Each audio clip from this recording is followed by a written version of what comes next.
एक लड़का था, रोज सुबह उठता था, काम करता था, मेहनत भी करता था, लेकिन हर रात सोने से पहले एक ही सवाल उसके दिमाग में घूमता था। मैं इतनी मेहनत कर रहा हूँ, फिर भी लाइफ आगे क्यों नहीं बढ़ रही? उसके सारे दोस्त प्रमोशंस ले रहे हैं, कोई शादी कर रहा है, कोई फॉरेन सेटल हो रहा है, और वो वहीं का वहीं लग रहा था।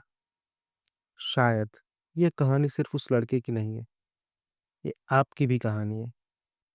क्या आपके मन में भी यही सवाल आता है? तो आइए, आज हम सच जानते हैं।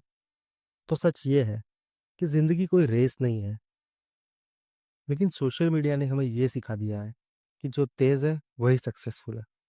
पर जो रोज एक छोटा सा स्टेप लेता है वो कभी पीछे नहीं होता, वो सिर्फ प्रोसेस के अंदर होता है।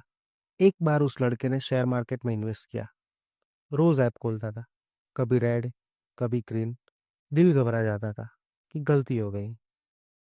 फिर उसने एक चीज नोटिस करी, जो लोग रोज मार्केट देखते हैं वो सबसे ज्यादा टेंशन में थे, और जो लोग सालों के लिए इन्वेस्टेड थे वही शांत थे। 1,000 रुपये की एसआईपी भले ही आज छोटी लग रही, लेकिन वक्त उसे बड़ा बना देता है। एग्जाम हो या कोई स्किल, जो रोज सिर्फ एक चैप्टर पढ़ता है वो धीरे धीरे सिलेबस खत्म कर सकता है। कम मार्क्स का मतलब फेलियर नहीं होता है, वो सिर्फ एक मैसेज होता है, यहाँ थोड़ा और बेटर हो सकता था। और यही मैसेज एक दिन कॉन्फिडेंस बन जाता है। कम पैसा हो तो सेविंग्स मुश्किल लगती है, लेकिन छोटी सेविंग डिसिप्लिन सिखा देती है। रिश्ते भी ऐसे ही होते हैं, एक दिन में कभी कोई रिश्ता परफेक्ट नहीं बनता। रोज का थोड़ा टाइम, थोड़ी अंडरस्टैंडिंग, थोड़ा पेशेंस। स्लो बॉन्डिंग ही सबसे स्ट्रांग बॉन्डिंग होती है। जैसे एक बीज जब मिट्टी में होता है तो बाहर से कुछ नहीं दिखता, तो लोगों को लगता है कि यहाँ तो कुछ नहीं है, पर सच में ग्रोथ सबसे ज्यादा अंदर ही हो रहा होता है। जिम का रिजल्ट पहले दिन कभी नहीं दिखता, और बिजनेस प्रॉफिट भी पहले महीने से नहीं आता। दिखाई ना देना ग्रोथ का ना होना नहीं होता। अगर आप चुपचाप मेहनत कर रहे हो तो आप सही रास्ते पर हो। तेज होना जीत नहीं है, रोज टिके रहना जीत है। नो रश, बस कल से थोड़ा बेटर बनाओ। 1994 की बात है। एक आदमी था, जेफ बेजोस। आप सब जानते ही होंगे। उसने अपनी जॉब छोड़ दी, एक गैरेज से काम शुरू किया, और नाम रखा अमेजॉन।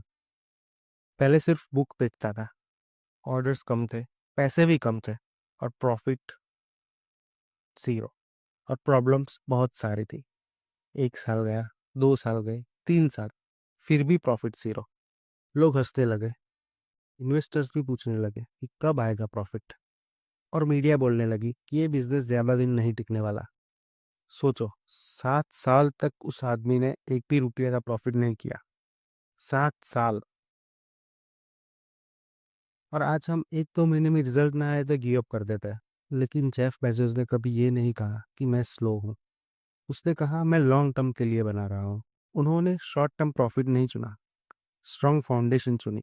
और फिर धीरे धीरे, आप सब जानते हैं कि अमेजोन दुनिया की सबसे पावरफुल कंपनीज में से एक है। लेकिन ये सक्सेस एक रात में नहीं आई। ये सक्सेस रोज के छोटे छोटे डिसीजन से बनी है। अगर जेफ बेजोस 2 साल में हार मान लेता तो अमेजोन कभी एग्जिस्ट ही नहीं करती। अगर वो सिर्फ स्पीड देखता तो फाउंडेशन कभी स्ट्रांग नहीं होता। अब समझिए, धीरे चलना फेलियर नहीं है, रुक जाना फेलियर है। So focus on process, focus on improvement, क्योंकि जो धीरे बनता है वही लंबा चलता है। तो आज से कभी ये मत सोचना कि आप स्लो है। नहीं, आप स्लो हो ही नहीं सकते। अगर आपको मेरा वीडियो पसंद आया हो तो आप मेरे चैनल को सब्सक्राइब करें, वीडियो को लाइक करें, और उनको शेयर करें। धन्यवाद।